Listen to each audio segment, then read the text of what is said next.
జిల్లాలో rowdy sheeters, history sheeters, సస్పెక్ట్లపై నిరంతర పర్యవేక్షణ ఉంటుందని జిల్లా ఎస్పీ అఖిల్ మాజా అన్నారు. శనివారం రోజున సిరిసిల్ల పట్టణ పోలీస్ స్టేషన్లో సిరిసిల్ల సబ్ డివిజన్ పరిధిలోని వివిధ పోలీస్ స్టేషన్ల పరిధిలోని వివిధ రకాల నేరాల్లో నిందితులుగా ఉండి రౌడీ షీట్లు, హిస్టరీ షీట్లు, సస్పెక్ట్ గా ఉన్న వారికి కౌన్సిలింగ్ కార్యక్రమం నిర్వహించి సత్ప్రవర్తనతో జీవితాలను సరిదిద్దుకోలే తప్ప తరచూ ప్రజలను భయభ్రాంతులకు గురి చేస్తూ శాంతి భద్రతల విఘాతం కలిగిస్తే కఠిన చర్యలు తీసుకోవడం జరుగుతుందని ఎస్పీ హెచ్చరించారు.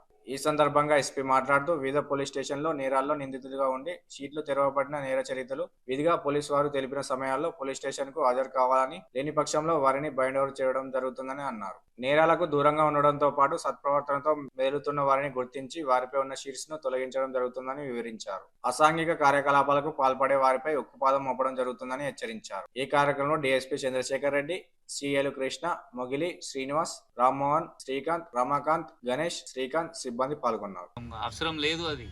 సో దయచేసి మీ పద్ధతి మార్చుకోండి, మంచిగా ఉండండి.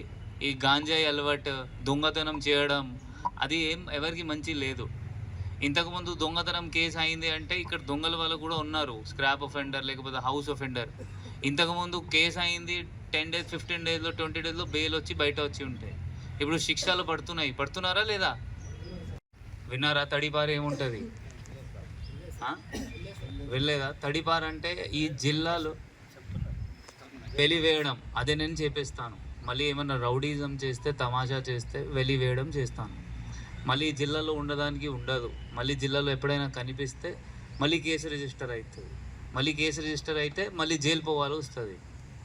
సో ఈ రౌడీజం బంద్ చేయాలి. ఇది ఎందుకు మీటింగ్ పెట్టడం జరిగింది అంటే మళ్ళీ కూడా నిన్న ఇంకొక రౌడీ మళ్ళీ కేసులో జైలు పోయారు. వచ్చిందా న్యూస్ పేపర్లో? చదివేరా? ఇప్పుడు నా దగ్గర యాక్టివ్ ఉన్న వాళ్ళ రౌడీస్ ఎవరెవరు ఉన్నారు, నేను నా ఆఫీస్ నుండి, డిఎస్పీ ఆఫీస్ నుండి మానిటరింగ్ జరుగుతుంది. మీరు ఎక్కడ పోతున్నారు, ఎవరితో కలుస్తున్నారు, ఏం చేస్తున్నారు అన్నీ మనకి తెలుస్తుంది. దాన్ని బట్టి మళ్ళీ ల్యాండ్ సెటిల్మెంట్, మళ్ళీ బెదిరించడం, మళ్ళీ ఏమైనా గుడువ చేయడం చేస్తే 100% మనం ఆగము. కేసు రిజిస్టర్ చేస్తాము, మళ్ళీ జైలు పంపిస్తాము, మళ్ళీ దాని తర్వాత కన్విక్షన్ తీసుకొస్తాము. ఇంతకుముందు ఏంటి అంటే కేసు అయితే ఏమవుతుంది, ఇప్పుడు కేసు అయితే శిక్ష కూడా వస్తుంది.